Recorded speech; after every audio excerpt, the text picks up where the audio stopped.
Une jeune fille de 22 ans. Ce qui va suivre va changer le cours de la guerre d'Algérie et révéler au monde le vrai visage du colonialisme français. Mais voici ce que vos livres d'histoire ne vous disent pas. Cette femme n'était pas une terroriste. C'était une étudiante en droit qui a pris les armes parce que la France avait refusé tous les moyens pacifiques d'indépendance. Zora Drif naît en 1934 à Tiaré en Algérie.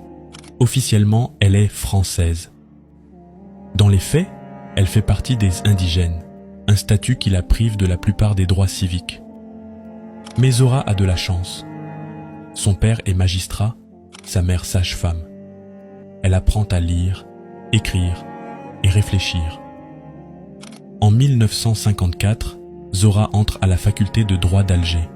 Pour la première fois, elle côtoie des étudiants européens qui vivent dans un monde totalement différent du sien. Ses camarades européens parlent de week-end à la plage, de voitures, de voyages en France. Elle rentre dans un quartier où l'eau courante est un luxe et l'électricité aléatoire. Mais qu'est-ce qui transforme une étudiante brillante en révolutionnaire? L'Algérie s'embrase. La réaction française? Brutale. En quelques semaines, couvre-feu, ratissage, torture systématique. Le gouvernement français envoie 400 000 soldats, plus qu'en Indochine. La riposte française? 12 000 Algériens massacrés en représailles. Officiellement, 1273 morts. Zora Drif découvre ces chiffres dans la presse clandestine. Ce jour-là, elle écrit dans son journal « Ils nous tuaient par dizaines pour chaque Européen mort.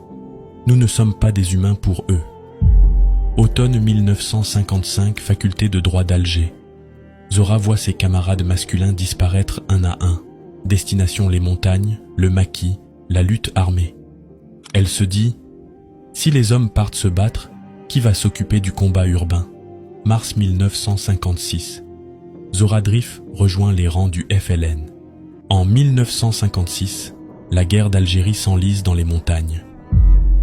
Le FLN change de tactique, frapper au cœur d'Alger, pour internationaliser le conflit et montrer que la France ne contrôle rien.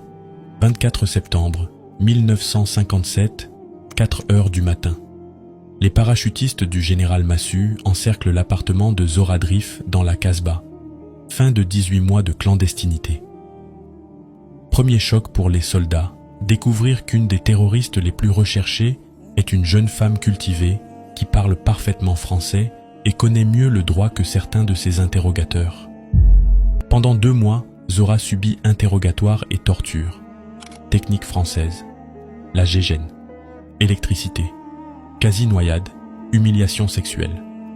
Aux officiers qui la torturent, elle déclare « Vous faites votre devoir de soldat français, je fais mon devoir d'Algérienne. L'histoire jugera qui avait raison. » Février 1958. Procès de Zora Drif devant le tribunal militaire d'Alger. Pour la première fois, une terroriste peut s'exprimer publiquement. Sa déclaration finale bouleverse l'opinion. On m'accuse de terrorisme.